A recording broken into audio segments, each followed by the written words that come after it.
Welcome to the Rewards Master. Today's video is kind of a hybrid like no other video perhaps that I've ever done because I wanted to share really two concepts with you. The first is I want to share kind of a light review of flying on American Airlines Business Class for over 15 hours from the United States to East Asia. I want to talk about the redemption, just whether or not the seat is valuable. So kind of a very light review of that. But even more importantly than that, I'm going to talk about some of the aspects of how to get incredible value with American and with Alaska points, because this was done with both. So I'm going to talk about my trip over, I'm going to talk about my trip back, and how I utilize things like Alaska points, last minute deals, last minute upgrades, and understanding the upgrade system with your points on American Airlines. So if you would, hit the like and subscribe button and let's look at it together.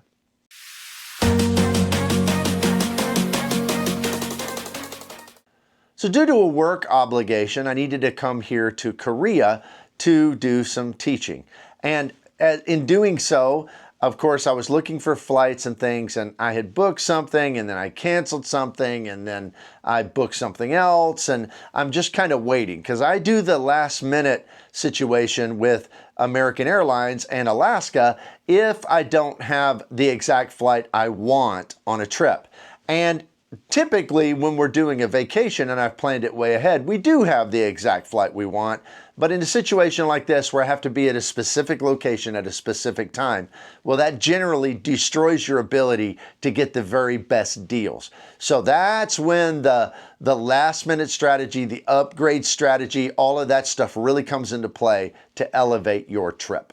Now, coming over here, I had an economy ticket. I was waiting to see if things would change because there wasn't any good business class tickets. They were all like over 250 to 300,000 points. I wasn't going to pay that. So I just waited. And then ultimately, at the last minute, just a few days before, I found on American a 95,000 point plus $5.60 in taxes and fees flight, that same exact flight I was taking anyway in business class. So I snatched that up.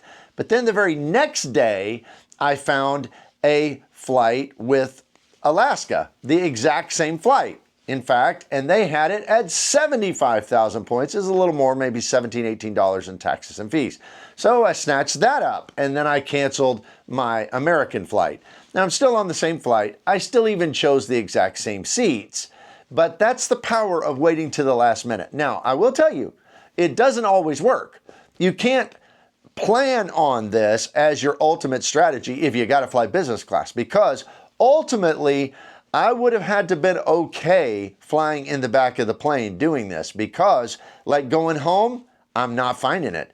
I mean, heading back to the United States, I've been looking and looking as the days draw closer, and things aren't getting better. In fact, in some ways, they're getting worse and more expensive. So that's the first warning, is you've got to be willing to fly the original flight that you were going to fly, but you got to be watching close because it can change. And I found on the return, it's changing day by day, sometimes hour by hour.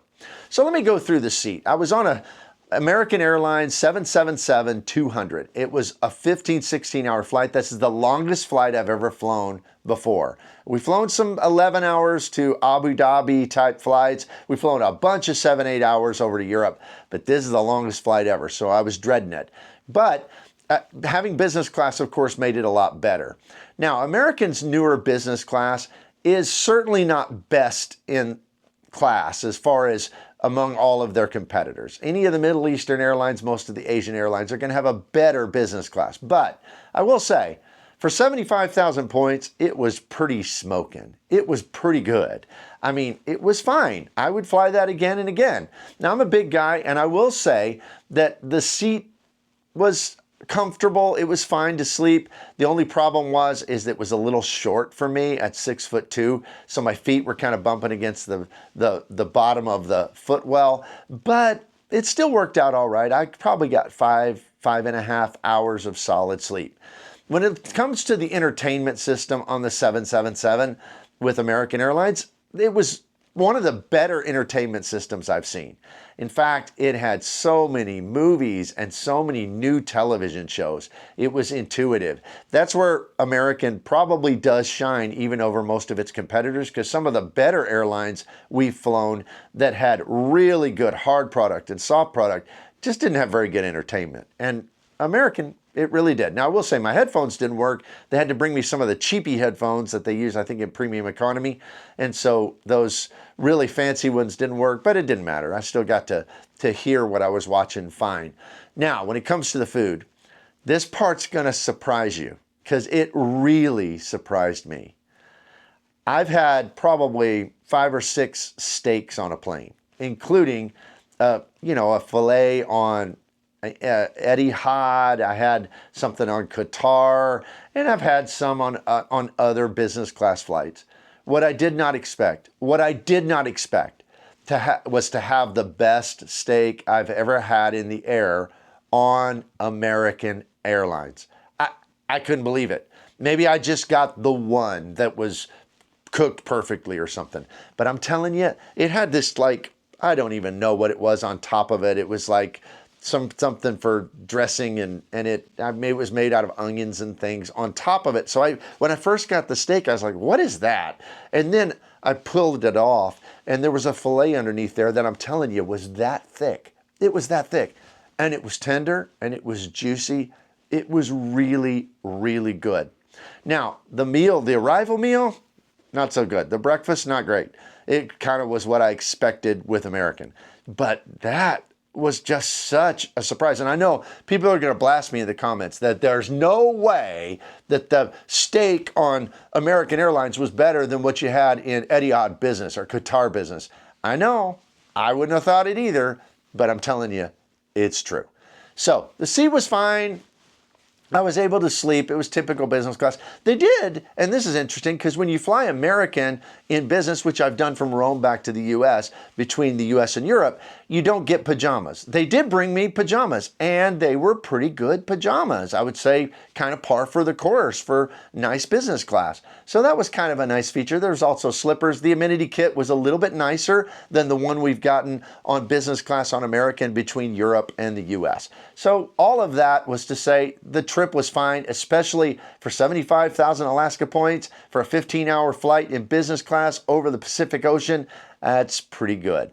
Now, what I want to talk to you about now, though, is what I'm looking at going home. So the strategy to get home.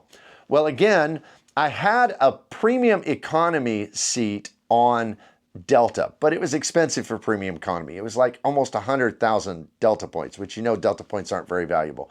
So I started looking a few days ago on American. Well, because of my status with American, when I book, even internationally, I am able to book right into the main cabin extra seats. And with American, you can just get on the app and just move your seat. No problem, no problem. So what I did is I found an even better timed flight than the one I have on Delta, and I found it on American. So I booked just an economy seat. It was only 35,000 points from Asia back to the United States, which that right there, when you look at the cash price, was almost 4 cents a point, which is just, that's why I always say American points are so very valuable. For an economy seat overseas, almost 4 cents a point. So I booked it, 35,000 points. I chose, the reason I was hesitant about my premium economy on Delta is because I got a window seat. I like an aisle seat. On that long of a flight, I'm going to have to get up and go to the bathroom a number of times. I want to get up and stretch my legs. I really don't want to be stepping over somebody, making them move all the time. That just sounds awful. And I have found that some of the main cabin extra seats in economy have as much legroom as even some of the business class seats if you choose like an exit row, or if you choose, particularly if you choose an entire row in main cabin extra with the extra legroom, that there's nobody else sitting in that row. You got a whole row to yourself. That's like poor man's business class. And I noticed that in the economy cabin, there was like 50 seats left, and they were all the good seats, the ones that are main cabin extra. So I booked me one on the aisle, and I'm watching it every day to see if those others are filling up. Because what I'm going to do is at the last minute, before I finally check in, because that's the key, is if you really want to move stuff around, do it right before you check in. Before I check in, I'm going to look and I'm going to try to find a row that has nobody in it. And I'm going to try to get myself poor man's business class. But then I thought, I wonder if I can upgrade, because they kept sending me, when I look at my itinerary, they say, would you like to upgrade? So I looked at the upgrade, and to business, it was awful. It's like 140,000 or something in addition to what I'd already paid. So that'd be 175,000. I'm not going to do that. But this is what's really interesting. So if I had bought premium economy on that ticket outright, it was going to be like 110,000 points for premium economy. But when I went at first to upgrade, to look to upgrade right after I'd bought the economy ticket, it was only 50,000 points to upgrade to premium economy. I didn't do it at the time because I'm thinking I might get poor man's business class in the back. But when I was looking at that, it was amazing, because 110,000 to book it, but if you just immediately book a economy and then go to upgrade, then you're looking at a total of only 85,000. I didn't know that would be the case. The other thing I didn't know that would be the case is I checked it again in 3 hours. It had gone up to 53,000 to upgrade. And then I checked it again today, and it was like 63,000 or 64,000. So it seems to be going up. But I don't know if that means anything. As it gets closer, it might start going down. The point of all of this, the moral to the story, is with American on this last minute strategy, you just gotta know that it can change hour by hour. It can go up, it can go down. If you don't like what you're seeing, just check again in a little while. That's the point. Well, I know this video was kind of like a mix match of different things regarding my trip with American, but I wanted to just kind of give you some data points that might be helpful in your strategy. If you would, please hit the like and subscribe button. Look at my channel membership. It's just $2.99 a month. And I just today filmed an RM Insider for my channel members strategy video. And I try to do those regularly for my members. And also I early release my other videos to them as well. So thank you for being here, and I will see you here next time.